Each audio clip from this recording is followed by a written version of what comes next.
हेर्नुहोस् है, दिगो विकास भनेको के? दिगोको विकास भनेको के? भविष्यको पीढ़ीसँग कुनै सम्झौता नगरिकन वर्तमानको पीढ़ीले आफ्नो आवश्यकता जुन परिपूर्ति गर्दछ त्यसलाई भन्छौँ हामी दिगो विकास। मतलब भविष्यको जुन पीढ़ी छ तिनीहरूसँग कुनै सम्झौता नगरिकन वर्तमानको पीढ़ीले आफ्नो जुन परिपूर्ति गर्दछन् त्यसलाई के भन्छ? दिगो विकास भन्दछन्। भन्नुको मतलब के कि जसरी तपाईलाई अहिले पानी सफिसिएन्ट छ, जमिनमा सफिसिएन्ट पानी छ भने हामीले के गरेका छौं? त्यसलाई चाहेर एक के अरे जग पानी थाप्नु पर्छ भने त्यसमा हामी बढी थाप्छौं हैन, र त्यसलाई फाल्ने गर्दछौं। तर त्यो पानी यस्तो कहिले यस्तो दिन आइपुग्छन् जुन हाम्रो भविष्यको बच्चाहरूलाई पानी पाउँदैन। यसको मतलब के? तपाईले पानी त्यति मात्रै युज गर्नुस् जुन तपाईको आवश्यकता छ त्यति मात्रै पूरा गर्नलाई के भन्छौं हामी? दिगो विकास भन्छौं। राइट। भविष्यका पीढ़ीका आवश्यकतासँग सम्झौता नगरिकन भविष्यका पीढ़ीका आवश्यकतासँग सम्झौता नगरिकन भविष्यका पीढ़ीका आवश्यकतासँग सम्झौता नगरिकन वर्तमान पीढ़ीका आवश्यकता परिपूर्ति गर्नु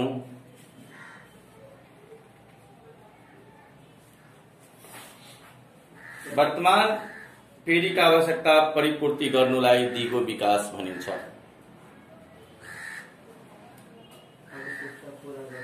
लाई दिगो विकास भन्ने गरिन्छ। र 12 वार्ड जुन छ दिगो विकासको सर्वप्रथम प्रयोग गरेका थिए। दिगो विकास शब्दको प्रयोग गर्ने व्यक्ति सबभन्दा पहिलाको वार्ड जुन थियो दिगो विकासको सबभन्दा पहिला प्रयोग गर्ने, दिगो विकास शब्दको सबभन्दा पहिला प्रयोग गर्ने व्यक्ति। र युएनओ को 38औं महासभामा एउटा गठन आयोगको गठन हुन्छ जसको अध्यक्षता लिएका हुन्छन् को नर्वेका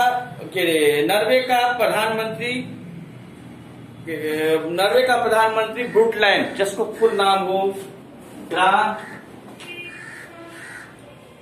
ग्रो हार्लम ब्रुटल्यान्ड। कसले म लेखाइदिराखेका छु। युएनओ को 38औं महासभाले सन् 1983 मा हजुर 38औं महासभाले सन्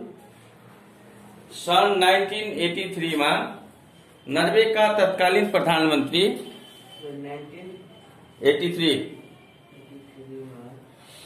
1983 मा नर्वेका तत्कालीन प्रधानमन्त्री ग्रो हार्लम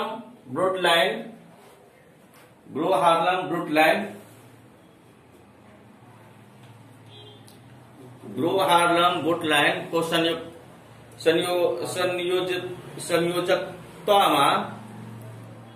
संयोजकत्वमा WCED भन्नुको मतलब world commission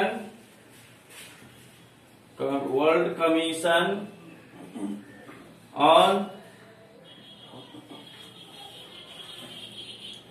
environment and development को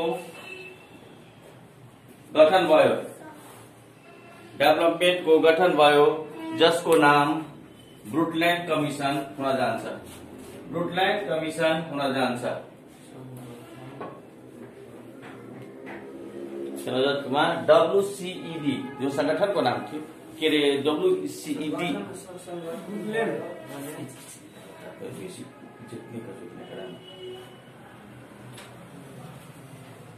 world commission on environment and development को गठन भयो। फेरि म भनिराखेका छौं युएनओ को 38औं महासभाले सन् 1983 मा नर्वेको तत्कालीन प्रधानमन्त्री ग्रो हार्लिम ब्रुटल्यान्डको संयोजकत्वमा WCED को गठन भयो, जसलाई ब्रुटल्यान्ड कमिसन भनिन्छ। जसलाई ब्रुटल्यान्ड कमिसन भनिन्छ। जसलाई ब्रुटल्यान्ड कमिसन भनिन्छ।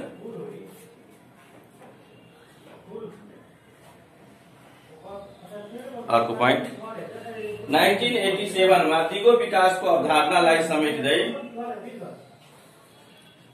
1987 मा दिगो विकासको अवधारणालाई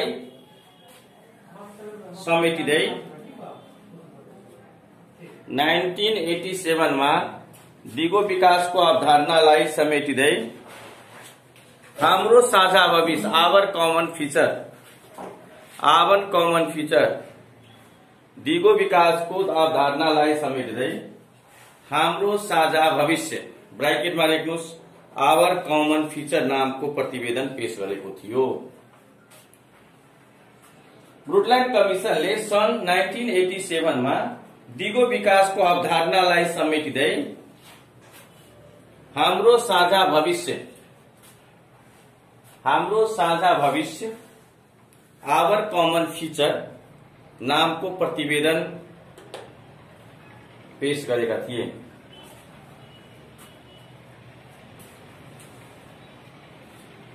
जसलाई जुन अक्सफोर्ड प्रेसबाट जुन युएनओ द्वारा अक्सफोर्ड यूनिवर्सिटी प्रेसबाट प्रकाशित गरेका थिए।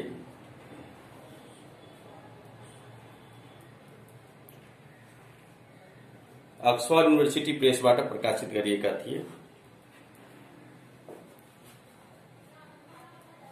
उक्त प्रतिवेदन गरेका थिए। उक्त प्रतिवेदन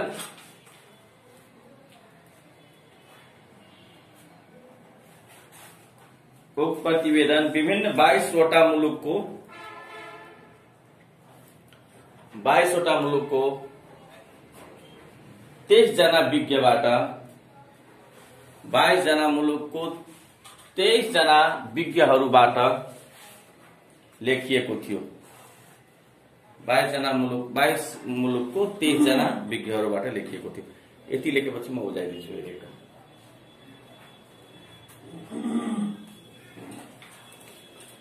मैले फेरि एकचोटि यसलाई सम्झाउन खोजेका छौं। जुन दिगो विकासका हामी यो बुझेपछि तपाईको बढी छैन, यो लगभग मलाई लाग्छ 7-8 पेजमा तपाईलाई भइहाल्छ। र 7-8 पेजमा भयो भने यो 2 देखि 3 वटा क्वेशन यसबाट कभर छन्। ग्यारेन्टी छन् यसबाट 2 देखि 3 वटा क्वेशन कभर भइहाल्छ। त्यसैले सानो र राम्रो छ त्यो। अरु रिभिजन नगरे पनि यसलाई रिभिजन गरेर जसरी पनि चाहे त्यो इन्स्पेक्टरमा जानु, चाहे कोही खरिदारको हो, सुब्बाको हो, अधिकृतको, लोकसेवाजीले अहिले त ओभरसियरमा पनि ल्याइदिएको छन्, एचएमा पनि ल्याइदिएका छन्, स्टाफ नर्समा पनि ल्याइदिएका छन्, सबैमा लगाइदिएका छन्। सबै जुनमा पनि गए पनि दिगो विकासको यति तपाईँले गरे पुग्छ। यसले दिगो विकासले कसलाई भन्छन् भने जुन हामीलाई अहिले जति आवश्यकता छ त्यति मात्रै युज गर्ने गर्नुस् भन्नुको तात्पर्य हो छन् कि त्यति मात्रै आवश्यकता गर्नुस्। किनभने यस्तो नहोस् कि हामी त्यसलाई अनवान्टेड तरिकाले फाल्छौं र भोलिका पिढीहरूलाई त्यसको लागि गाह्रो हुँदै जान्छ। त्यसैलाई के भन्छौं हामी दिगो विकास जुन अहिले हामी आवश्यकता अनुसार मात्रै प्रयोग गर्यौं। त्यसपछि 1983 मा ब्रुटल्यान्ड जुन नर्वेका प्रधानमन्त्री थिए उसको नेतृत्वमा अथवा संयोजकत्वमा गठन गर्छन्, एउटा संगठनको गठन गर्छन् जसको नाम हुन्छ के WCED को संगठनको गठन हुन्छन्, जसलाई पछाडि गएर ब्रुटल्यान्ड कमिसन पनि बन्ने गरेका थिए है। यति त क्लियर छ, यसमा त केही भन्नु पर्दैन। अब यिनीहरूले 4 वर्ष लगाएर है 83 मा गरेका थिए, 87 मा प्रतिवेदन पेश गरिदियो। उहाँले जब प्रतिवेदन पेश गर्छन् त्यो प्रतिवेदनमा वर्क कति गरेका थिए 22 देशका 23 जना विज्ञहरूले यसमा वर्क गरेका थिए। जुन युएनओ द्वारा यो प्रतिवेदन कुन युनिभर्सिटीबाट अक्सफोर्ड युनिभर्सिटी प्रेसबाट प्रकाशित गरेका थिए। यति कुरा मैले तपाईलाई लेखाएका छु। केही छ भने सोध्नुस् है, छैन? नेक्स्ट पोइन्ट मैले तपाईलाई के रे राम्ररी किन लेखाइदिएका छु, यसबाट एकदम मजाले सोध्छ एक्जाम। अब आउनुहोस् दिगो विकास र वातावरण संरक्षणका लागि गरिएका प्रयासहरू टपिक्स गरिदिनुस्। दिगो विकास र वातावरण संरक्षणका लागि गरिएका प्रयासहरू।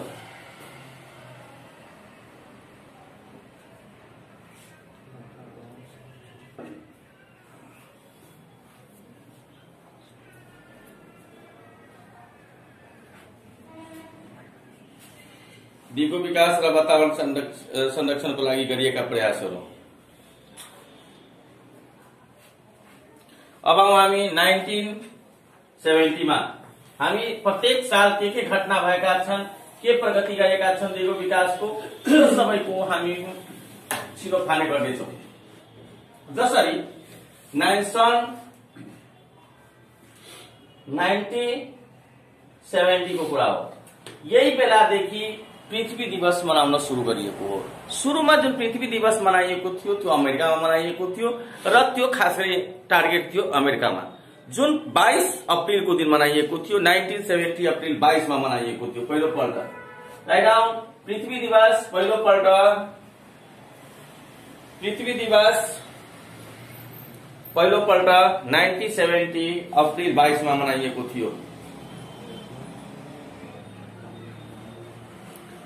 जुन पहिलोपल्ट कहाँ थियो, अमेरिकामा केन्द्रित थियो। त्यसै दिनको लिएर प्रत्येक वर्ष अर्को पोइन्ट, प्रत्येक वर्ष 22 अप्रिलका दिन पृथ्वी दिवस अर्थ डे मनाउने गरिन्छ। प्रत्येक वर्ष 22 अप्रिल को पृथ्वी दिवस मनाउने गरिन्छ, जसका उद्देश्य हुन्छ वातावरणीय संरक्षण। र पृथ्वी दिवस कहिले मनाइन्छ भने तपाईको एक्जाममा कति चोटि सोधेको छ काउन्ट गर्न सक्नुहुन्न। 2-4 दिन सालको त मैले भन्न सक्छु। खैदारको 68 मा पनि सोधेको छ, खैदारको 71 मा पनि सोधेको छ पृथ्वी दिवस कहिले मनाइन्छ। अब सही इन्स्पेक्टर सुब्बाको मिलाउनुहुन्छ भने धेरै चोटि सोधेको छ। है पृथ्वी दिवस कहिले मनाइन्छ? 22 अप्रिल। नेक्स्टमा 1971 सन् 1971 मा आइपुग्यौं हामी। यो बेलामा वातावरण भविष्य सम्बन्धी हेलसिंकी सम्मेलन सम्बन्धी हेलसिंकी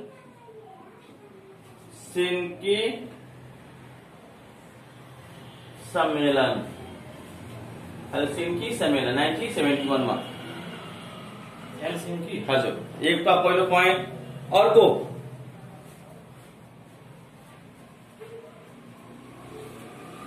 एउटा भयो 70 मा दुईटा घटना भएको थियो। एउटा के भएको थियो? हेलसिंकी सम्मेलन भएका थिए। यो के सम्बन्धी थियो? वातावरण सम्बन्धी थियो। हाइलाइट के गर्ने? वातावरण। पृथ्वी दिवसमा केमा हाइलाइट गर्ने? वातावरण संरक्षण। मैले लेखाएका छ वातावरण संरक्षण। तपाईलाई सोध्छ एक्जाममा यो कुन यो मध्ये वातावरण संरक्षण सम्बन्धी छ भनेर सोध्छ जोडा मिलाउमा। त्यो बेलामा माथि मैले लेखाएका छौं वातावरण संरक्षण हो, त्यहाँ हाइलाइट गर्नुस्। अब आउनुस् दोस्रो पोइन्टमा, इरानको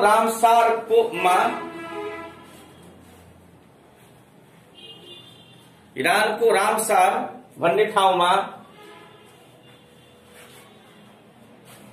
रामसार महासन्धि ठाउँमा भएको रामसार महासन्धि। अब आउँदैछौं हामी रामसार। अब त्यही रामसारको बारेमा, रामसार सन्धि के छन्, कहाँ भएका छन्, उसको प्रधान कार्यालय कहाँ छ, धेरै चोटि सोध्छ। त्यसैले गर्दा यसमा मैले अब त्यसमा फोकस गर्दै है रामसारमा ध्यान दिनुस् है। अब म आइपुगे रामसार जुन 1971 मा सन्धि भएका थिए त्यसमा म आइपुगे। त्यसमा आउँदैछु, लेख्नुस्। सन् 1971 को फरवरीमा 1971 को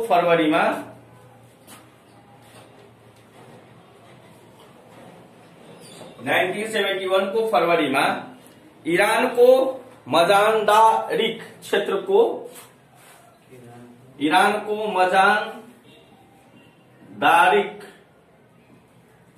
मजान्दारिन भन्छ, रिक भन्दैन, मजानदारिन क्षेत्रको रामसार भन्ने ठाउँमा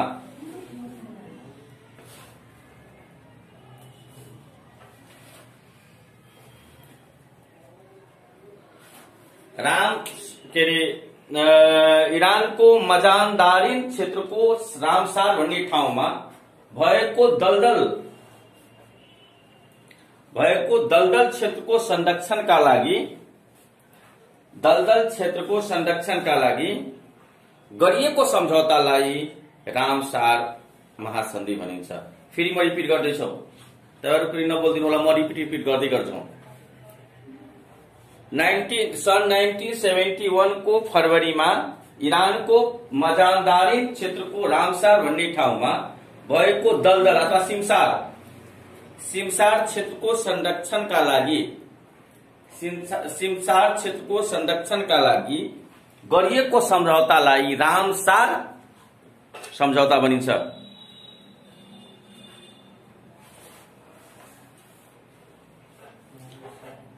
यसलाई के भन्छ? रामसार। फेरि अब म बुझाउन खोजेका छौं, रामसार र सिमसार भनेको फरक कुरा हो है।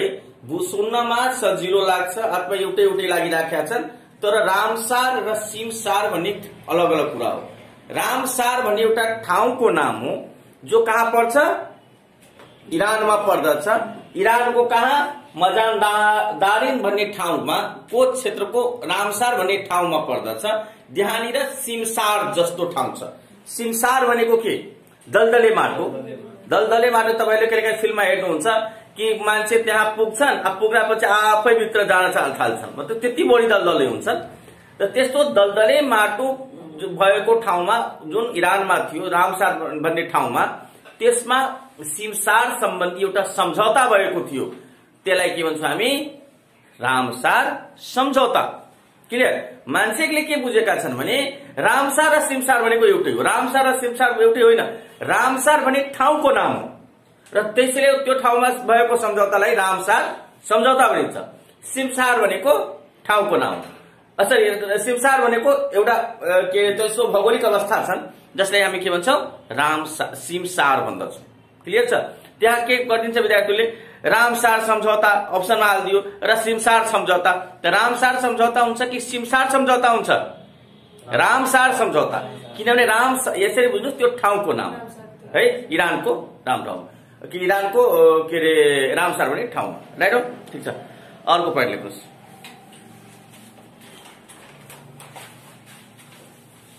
फरवरी 2 लाई विश्व सिमसार दिवस मनाइन्छ। त्यसैले गर्दा जुन फरवरीमा भएको थियो यो सम्झौता, त्यसैले गर्दा फरवरी 2 लाई सिमसार दिवस मनाइन्छ। हजुर, सिमसार दिवस मनाइन्छ।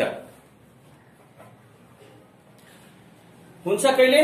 71 मा, तर लागू कहिले देखि हुन्छ? 75 देखि।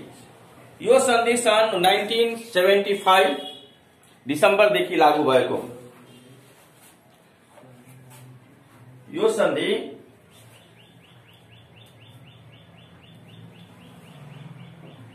यो सन्धि 1975 को डिसेम्बर देखि लागू भएको।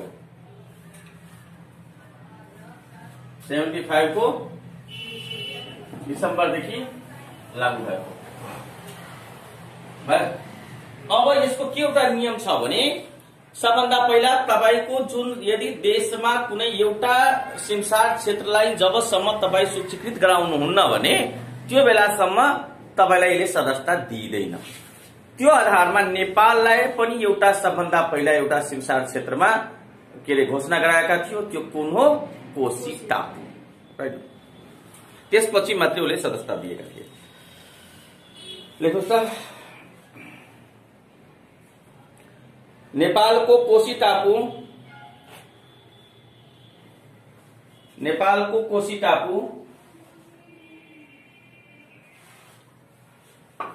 नेपालको कोशी टापु 1987 मा सूचीकृत भएको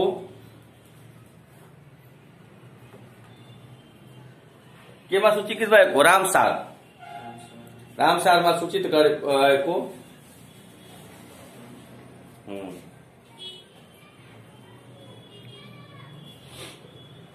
सूचित रामसारमा पहिलो सूचित भएको मतलब सबभन्दा पहिला सूचीकृत भएको यही हो। भयो, बुझ्नु भएन? फेरि अङ्ग्रेजी मिलाउनु पर्छ, भइहाल्यो। र नेपालले 1988 सनमा है, नेपालले 1988 अप्रिल 17मा 88 अप्रिल 17मा सदस्यता प्राप्त पाएको।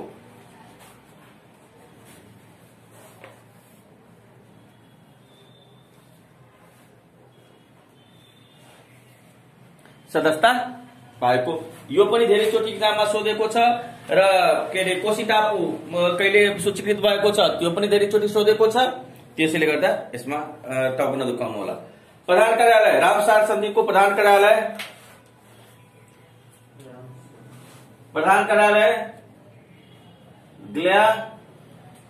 ग्ल्यान्डमा कहाँ छ? स्विट्जरल्यान्डमा है। कहाँ? IUCN को प्रधान कार्यालय सँगै छ है, यसको पनि प्रधान कार्यालय। सबभन्दा बढी रामसार सूचीमा परेका मुलुक, सबभन्दा बढी संख्यामा रामसार सूचीमा परेका मुलुक ब्रिटेन 170। सबभन्दा बढी संख्यामा रामसार सूचीमा परेका मुलुक ब्रिटेन 170 हजुर 170 स्थान। र सबभन्दा ठूलो क्षेत्रफल रामसार सूचीमा सेम्टेका मुलुक बोलिभिया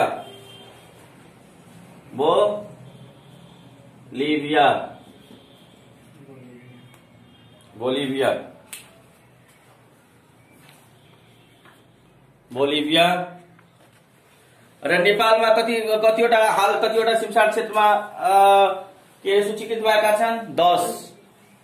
नेपाल हाल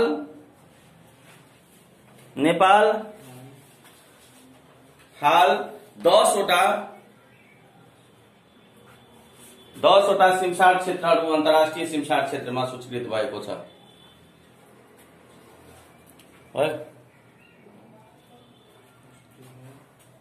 सूचीकृत भएको छ।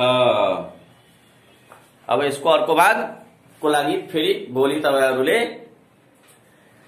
हेर्नु होला। धन्यवाद।